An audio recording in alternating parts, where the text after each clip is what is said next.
Hello everyone, मेरा नाम है Muskan Sharma. Welcome to part 2 excellence and this is your journey to the part 2 10th class excellence.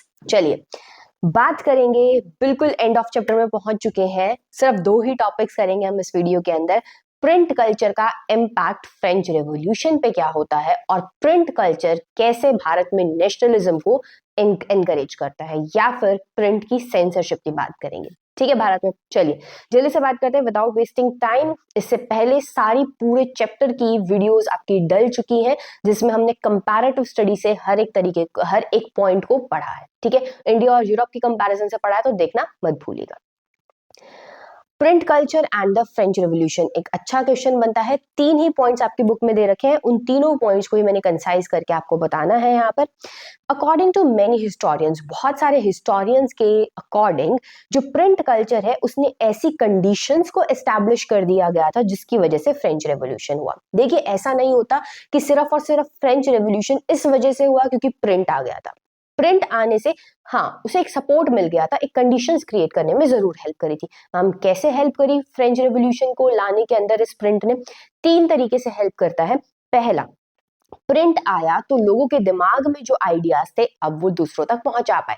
मान लीजिए मेरे दिमाग में आइडिया आ रहा है, राजा सही से काम नहीं कर रहा है, राजा की वजह से सब खराब हो रहा है, ना इकोनॉमी सही से चल रही है, ना हम सही से चल रहे हैं, अगर ये राजा हट जाए तो भारत फ्रेंच संभल जाए। ठीक है, तो जब ये आइडिया आया, ये आइडिया के जो आइडिया आता है किसी के इंसान के दिमाग में, नया आइडिया, उन्हें हम क्या बोलते हैं? एनलाइटन्ड थिंकर्स, मतलब पहुंचे हुए सुलझे हुए जो थिंकर्स थे, जैसे कि वोल्टेयर था। उन्होंने कमेंट्री लिखी ट्रेडिशनल सुपरस्टिशंस एंड डेस्पोटिज्म के बारे में। ट्रेडिशनली जो आजकल सुपरस्टिशन, अंधविश्वास चल रहा है, और डेस्पोटिज्म, राजा का जो शासन चल रहा है क्रूअल, उसके ऊपर उसने क्या लिखा? किताबें लिखना शुरू कर दिया।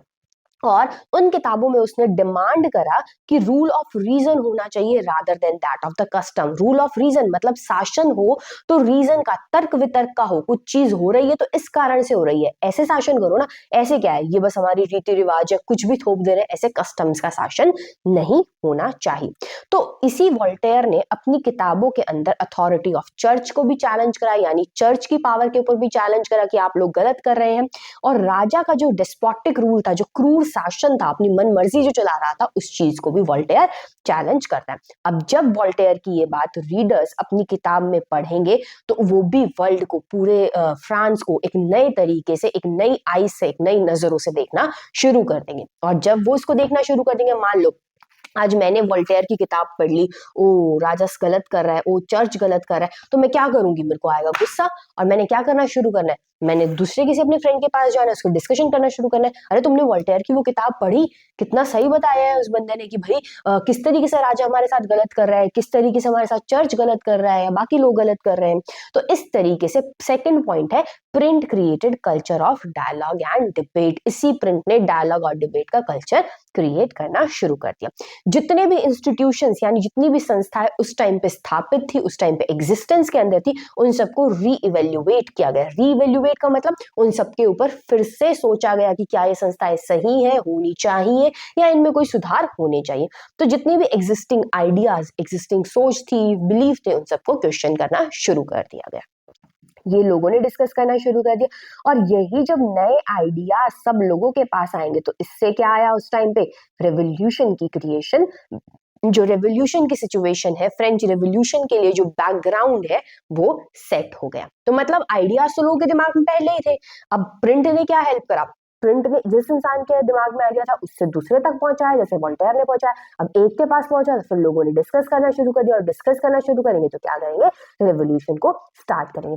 तीसरा काम, अब जब लोगों ने डिस्कस कर लिया, मान लो मैं भी फ्रस्ट्रेटेड फील कर रही हूँ, मेरा फ्रेंड भी फ्रस्ट्रेटेड फील कर रहा है, किसके बारे में?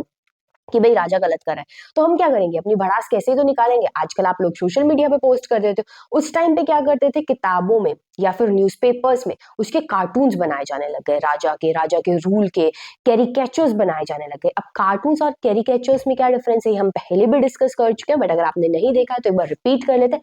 कार्टून जैसे आप टॉम एंड जेरी देख रहे हो, किसी भी कोई भी कार्टून कैसा भी बना दो, ठीक है, कैरिकेचर होता है किसी रियल इंसान का कार्टून बना देना, जैसे मोदी का कार्टून बना देना, राहुल गांधी का कार्टून बना देना, इन्हें कैरिकेचर्स बोलते हैं। तो ऐसे ही उस टाइम पे जो राजा था लुइस, उसके क्या बनाए जाने लगे, कैरिकेचर्स बनाए जाने लगे, और लोग अपनी किताबों में उसका बहुत मजाक उड़ाते थे कि भाई राजा तो लोगों की भलाई के लिए नहीं है। देखते हैं कैसे कार्टून्स एंड कैरिकेचर्स को यूज करा जाने लग गया 1780s के अंदर टू मॉक, मजाक उड़ाया जाने के लिए। किसका मजाक उड़ा रहे थे, रॉयलिटी का, राजा का, ठीक है।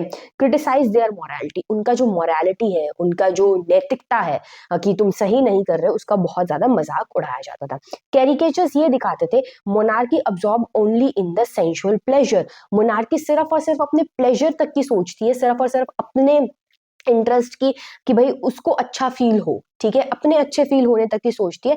जबकि जो कॉमन पीपल है वो बहुत ज्यादा हार्डशिप से, बहुत ज्यादा चुनौतियों से सफर कर रहा है, और मोनार्की यानी राजा को उसकी कुछ भी नहीं पड़ी है। ऐसी चीजें कार्टून्स के थ्रू, अब जिन लोगों को है ना भाषा पढ़ाई की नहीं समझ आती, उनको कार्टून्स की जरूर समझ आ जाती है। इमेज से तो लोग इजीली समझते हैं, तो जो लोग पढ़ के नहीं समझ पाए उन्हें कार्टून्स के थ्रू समझ आने लग गया कि हाँ भाई कुछ तो फ्रांस पे गलत हो रहा है, और जिसकी वजह से एक हॉस्टाइल सेंटिमेंट, हॉस्टाइल मतलब गुस्से वाला सेंटिमेंट लोगों के अंदर क्रिएट होने लग गया, किसके अगेंस्ट, मोनार्की, राजा के अगेंस्ट, और जिसकी वजह से एक अच्छा सा बैकग्राउंड सेट हो गया किसके लिए, फ्रेंच रेवोल्यूशन के लिए।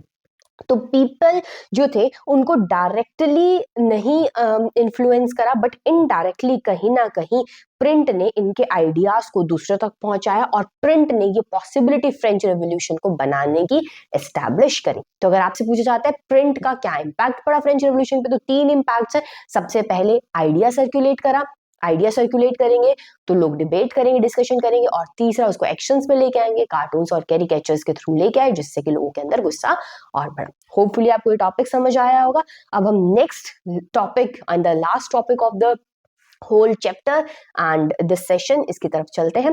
That is print and censorship. ये आपका जो हम बात कर रहे हैं, ये किसके कॉन्टेक्स्ट में कर रहे हैं, इंडिया के कॉन्टेक्स्ट में। अब जिन बच्चों को सेंसरशिप का मतलब नहीं पता, उसके बारे में डिस्कशन कर लेते हैं। सेंसरशिप होता है किसी चीज पर रोक टोक लगाना। जैसे आपने देखा होगा कि लास्ट कुछ टाइम पहले पद्मावती मूवी आई थी, उस पर भी सेंसरशिप लगाई गई थी कि भाई इसका ये सेगमेंट काट दो, ये सही नहीं है। और ऐसा हम आजकल बहुत से केसेस देखते हैं, सेंसरशिप लगाई जाती है, इस गाने पे सेंसरशिप लगा दी, इस मूवी पे सेंसरशिप लगा दी, अखबार में ये नहीं लिख सकते, इस चीज पे सेंसरशिप लगा दी। तो ऐसा सेंसरशिप हमें बहुत जगह देखने को मिलता है, रोक टोक देखने को मिलती है freedom of speech and expression के ऊपर। तो क्या भारत में भी जब प्रिंट आई, तो क्या इन विदेशी लोगों ने हमारे ऊपर सेंसरशिप लगाई, ये एक सवाल है। देखो ये जो सिनेरियो ये चेंज होता रहा, कभी नहीं लगाई, कभी बहुत ज्यादा लगाई, कभी नहीं लगाई, ऐसा सीन चलता था। अगर मैं बात करूं 1798 से पहले की, ठीक है, बिफोर 1798 से पहले जो ईस्ट इंडिया कंपनी थी वो इतनी ज्यादा कंसर्न्ड नहीं थी सेंसरशिप को लेके, यानी आई डोंट केयर वाला एटीट्यूड है, मुझे फर्क नहीं पड़ता, कुछ छाप लो तुम, ठीक है।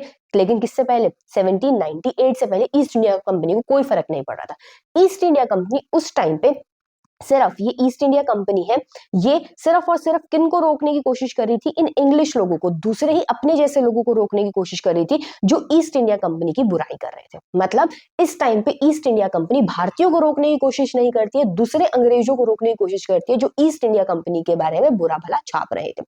Early control against the English man in the India, जो भी इंग्लिश मैन भारत में रह रहे थे उनके ऊपर ही कंट्रोल लगाती है, और वो भी कौन से इंग्लिश मैन, जो कि कंपनी के रूल को, मिस रूल को, जो कंपनी जो भी कमियां होती थी उसको अगर वो अखबार में छाप रहे तो सिर्फ उससे बचाने के लिए कंपनी क्या करती थी, उनके ऊपर सेंसरशिप लगाती थी।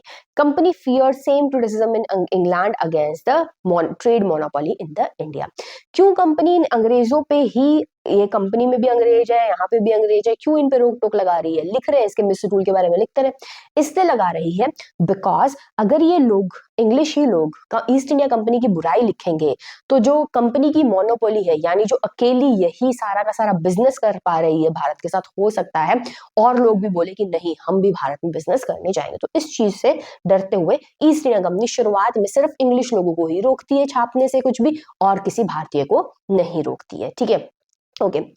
लेकिन कंट्रोल करना शुरू कर दिया गया। कंट्रोल करना कब शुरू करा गया, 1820 से। 1820 में सुप्रीम कोर्ट रेगुलेशन लगाती है प्रेस की फ्रीडम के ऊपर कि भाई ये फ्रीडम जो है प्रेस की नहीं होनी चाहिए भारत के अंदर। लोग आजकल थोड़े से विद्रोही हो रहे हैं क्योंकि जगह जगह पर छोटे छोटे इंसिडेंट्स हो रहे थे जहां पर ब्रिटिशर्स के खिलाफ बात हो रही थी, ठीक है। लेकिन उस टाइम पे एक इंसान आता है मैकले, जो कि एक ब्रिटिशर ही है, जो कि बेटर थे, एक लिबरल कॉलोनियल ऑफिसर थे। लिबरल मतलब कि एक खुली विचार वाले ब्रिटिशर ऑफिसर थे। वो क्या बोलते हैं कि ये जो रूल्स हैं जो आपने प्रेस की कंट्रोल पे लगाए हैं, मतलब आप कुछ भी नहीं छाप सकते, इस पे लगाए हैं जो आपने रोक टोक लगाई, इसको बंद करें, इन्हें छापने दिया जाए, डू नॉट कंट्रोल, इन्हें कंट्रोल करने की कोई जरूरत नहीं है। तो देखो 1820s में सुप्रीम कोर्ट थोड़ी बहुत कंट्रोल लगाने की कोशिश करती है इंडिया के लोगों के ऊपर, लेकिन जो मैकले थे वो कहते हैं मत करो कंट्रोल, ठीक है, कोई फायदा नहीं है इस टाइम पे कंट्रोल करने का, ऐसा भी कुछ नहीं हुआ है, लोग विद्रोही करेंगे तो मत करो कंट्रोल, तो कंट्रोल नहीं किया जाता है। लेकिन फिर इंसिडेंट आता है कब, 1857। आप सबने सुना होगा 1857 का रिवॉल्ट, 1857 की क्रांति, रानी लक्ष्मीबाई, इससे तो आपने सबने सुना ही होगा। तो जब ये बात होता है, ये इंसिडेंट होता है, तब सारे के सारे इंग्लिशमैन, ब्रिटिशर्स क्या कर जाते हैं, डर जाते हैं और ये डिमांड करना शुरू करते हैं कि बैन करो भाई इंडिया के अखबारों के ऊपर, इंडिया के वर्नैक्युलर जो न्यूज़पेपर है उनके ऊपर बैन करो, क्योंकि ये जो वर्नैक्युलर का मतलब होता है जो लोकल लैंग्वेज में जो अखबार लिखे जा रहे हैं ना, अब हमें तो समझ नहीं आता ये क्या लिख देते हैं, लेकिन इन्हीं लोकल अखबारों से जो ये नेशनलिस्ट हैं, जो लीडर्स हैं, जो फ्रीडम की मांग कर रहे हैं, वो लोगों को भड़का रहे हैं और लोग भड़क के ब्रिटिशर्स के ऊपर अटैक कर रहे हैं। तो इसी को ध्यान में रखते हुए, ये बहुत इंपॉर्टेंट है, 1878 के अंदर वर्नैक्युलर प्रेस एक्ट पास किया जाता है। ये आप डेट जरूर याद रखेंगे। देखो 1857 के अंदर रिवॉल्ट हुआ, तो 1700 के अंदर तो डेट हो नहीं सकती है, 1878 78, ठीक है, 1878 के अंदर वर्नैक्युलर प्रेस एक्ट पास होता है। वर्नैक्युलर का मतलब क्या है, लोकल, प्रेस का मतलब छापने वाली मशीन, ठीक है। तो जो लोकल भाषा में जहां पर भी किताब छप रही थी या फिर जहां पर भी अखबार छप रहे थे, उनके ऊपर कंट्रोल करेंगे। जो इंग्लिश भाषा में तुम गलत छाप लो उसके ऊपर कंट्रोल नहीं था, लेकिन जो लोकल लैंग्वेज में जो आप गलत छाप रहे हो उसके ऊपर कंट्रोल करना शुरू कर देती है कौन, ब्रिटिश गवर्नमेंट। तो they start doing the censorship. इस एक्ट के तहत अगर आपसे पूछा जाए कि एक्ट क्या कहता था, इस एक्ट के तहत गवर्नमेंट के पास राइट है टू सेंसर द रिपोर्ट, कि वो रिपोर्ट में कटाई छटाई का काम कर सके, और जो भी एडिटोरियल्स है उसके अंदर गवर्नमेंट इन जितने भी वर्नैक्युलर जो न्यूज़पेपर थे, अब जो लोकल भाषा पहले कोई रिकॉर्ड नहीं रखती थी, अब क्या करने लग गई इस एक्ट के आने के बाद, जितने भी लोकल भाषा में क्या छप रहा है, कब छप रहा है, कितने अखबार छपे, इन सब का एक चिट्ठा बना के यानी एक रिकॉर्ड बना के रखने लग गई थी। अगर कोई भी रिपोर्ट सिडिशियस लगती, सिडिशियस का मतलब होता है गवर्नमेंट के अगेंस्ट लगती, लगता कि कुछ ऐसा लिखा गया है जो गवर्नमेंट के खिलाफ है, विद्रोह में है, तो उस न्यूज़पेपर को क्या कर दिया जाता, वार्न कर दिया जाता, उसको चेतावनी दे दी जाती थी, ठीक है। मान लो मेरे जैसे आप जैसा है कोई, है ना, चेतावनी देने के बाद भी नहीं मान रहा है, तो क्या करा जाता था, अगर वार्निंग भी इग्नोर कर रहे हो तो आपकी जो प्रिंटिंग मशीनरी है दैट विल बी कॉन्फिस्टिकेटेड, मतलब जो आप जिस प्रिंटिंग मशीन से छपाई का काम कर रहे हो उसको कॉन्फिस्टिकेट, उसको जब्त कर लिया जाएगा। अब कहां से छापोगे, ठीक है, तो ऐसा होने लग गया। तो तुम्हें क्या लगता है इसके बाद लोग रुक जाएंगे भारत वाले, चलो हमने 1857 की क्रांति करी, तुमने गुस्से में आके हमारे ऊपर वर्नैक्युलर प्रेस एक्ट लगा दिया, अब जो भी हम लोकल भाषा के अंदर छाप रहे थे आप उसके ऊपर नजर रख रहे थे और उसमें कटाई छटाई का काम कर रहे थे, हम फिर भी नहीं मान रहे थे, तो आप क्या कर रहे थे, हमारी मशीनें ही उठा के ले जा रहे थे, तो क्या हम रुक गए भारतीय इसके बाद भी, नहीं, वी विल प्रिंट, हम फिर भी प्रिंट करते रहे छुप छुप के, ठीक है, कैसे, डिस्पाइट द रिप्रेसिव मेजर्स, ठीक है, बहुत ज्यादा रिप्रेसिव मतलब दबा के रखने वाले मेजर्स के बाद भी, ऐसे कानूनों के बाद भी, जो नेशनलिस्ट न्यूज़पेपर थे, जो नेशन को रिप्रेजेंट कर रहे थे, भारत की जो भावना है, भारत की आजादी की जो फीलिंग जो लोगों के अंदर पहुंचाना चाहते थे, वो अखबार फिर भी बढ़ते ही जा रहे थे, उनकी छपाई का काम बढ़ता ही जा रहा था। और ऐसा ही एक एग्जाम्पल आपकी बुक के अंदर दे रखा है कि जो बाल गंगाधर तिलक है, वो एक अखबार जिसका नाम क्या है, केसरी, इस अखबार का नाम आप याद रखेंगे, केसरी, ठीक है, बाल गंगाधर तिलक, केसरी जो न्यूज़पेपर है, ओके, तो केसरी न्यूज़पेपर के अंदर बाल गंगाधर तिलक लिखते हैं किनके बारे में, पंजाब रेवोल्यूशनरीज के बारे में, जिनको डिपोर्ट कर दिया गया था। कुछ पंजाब में रेवोल्यूशनरीज थे, उन्हें भारत से वापस भेज दिया गया था, उनके बारे में लिखते हैं, और इस वजह से उन्हें जेल भी हो जाते हैं, लेकिन कहाँ हम डरने वाले थे, जेल कर दो लेकिन हम तो लिखेंगे, ठीक है। तो बाल गंगाधर तिलक वो इस टाइम पे जेल हो जाती है, और इसको देखते हुए पूरे भारत में प्रोटेस्ट, दंगे हो जाते हैं कि भारत में बाल गंगाधर ने केसरी में कुछ लिखा और तुमने उन्हें जेल में भेज दिया। तो अब भारतीय क्या करना शुरू कर देते हैं, दंगे करना शुरू कर देते। तो इस तरीके से जो प्रिंट आया जब भारत में, ठीक है, तो आपसे क्वेश्चन दो तरीके से पूछा जा सकता है इस पे, प्रिंट जब भारत में आया तो उसके ऊपर क्या क्या सेंसरशिप लगी थी, ठीक है, प्रिंट एंड सेंसरशिप पे क्वेश्चन पूछा जा सकता है। दूसरा आपसे पूछा जा सकता है कि जब सेंसरशिप लगी तो क्या उससे हमारे यहाँ पे प्रिंट ने हेल्प करा नेशनलिज्म को बढ़ाने में? बिल्कुल, प्रिंट आया तभी तो हम हमारे अंदर जितने भी विचार थे, जितने आइडियाज थे हमारे नेशनलिस्ट लीडर्स के पास, वो लोगों तक पहुंचा पाए। और जब वो लोगों तक पहुंचा पाएंगे तभी तो हमने जो मैसेज है नेशनलिज्म का उसको स्प्रेड करके ये जो मूवमेंट है वो जीतने का काम किया। तो this is all about your chapter. Complete chapter की पीडीएफ अभी तक नहीं अगर डाउनलोड करी है तो टेलीग्राम चैनल पर जाइए, जिसका लिंक आपको डिस्क्रिप्शन बॉक्स में मिल जाएगा और उसे वहां से डाउनलोड कर लीजिए। क्विक रिवीजन में आपको हेल्प करेगी कंप्लीटली, ठीक है। और दूसरा बात, अगर आप अभी तक आपने कोई सारी वीडियोस नहीं देखी हैं तो इसी तरीके से बहुत सिंप्लीफाइड तरीके से हमने सारा चैप्टर कवर किया है, उसे एक बार जरूर देखिएगा, अपने फ्रेंड्स के साथ शेयर कीजिए। Till the time, stay healthy, keep learning, bye bye.